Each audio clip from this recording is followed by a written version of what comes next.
രാത്രി വൈകി മദ്യപിച്ചെത്തുന്ന നിഖിൽ വീട്ടിൽ വഴക്കുണ്ടാക്കുന്നത് പതിവായിരുന്നു. ഇന്നലെയും വഴക്കുണ്ടായി. രാവിലെ വീടിന് മുന്നിൽ ആരെയും കാണാതായതോടെ നാട്ടുകാരാണ് വാതിലിൽ മുട്ടിവിളിച്ചത്.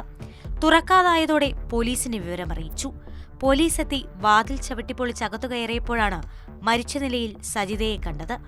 ആ സ്ത്രീ ഇവിടെ വന്നതിന് ശേഷം എനിക്ക് പറയാനുള്ളത് രാത്രി പോലും ചിലപ്പോൾ അത് സുഖമായിട്ട് അന്തി ഉറങ്ങിയിട്ടില്ല എന്നുള്ളതാണ്. കൃത്യമായി എന്നും അതിന് ഒരു ദേഹോപദ്രവം ഉണ്ടാവാറുണ്ട്. പിന്നെ മാത്രമല്ല ഞങ്ങളിതിൽ ഒരു വട്ടം ഇവൻ തിരുവനന്തപുരത്ത് നിന്ന് അതൊരു പെൺകുട്ടിനെയൊക്കെ ചാടിച്ചു കൊണ്ടുവന്ന് അവിടുത്തെ ആളുകളൊക്കെ പാടെ വന്ന് ഞങ്ങൾ നാട്ടുമധ്യസ്ഥമൊക്കെ പറഞ്ഞിട്ട് ആ പെൺകുട്ടിനെ തിരിച്ചു വിട്ടു. ഈ കുട്ടി അതിന് ശേഷം ഉള്ള വീട്ടിൽ പോവുക ഉണ്ടായി. തുടർച്ചയായ മർദ്ദനം സഹിക്കവയ്യാതെ 2 ആഴ്ച മുമ്പ് സജിത സ്വന്തം വീട്ടിലെത്തിയിരുന്നു.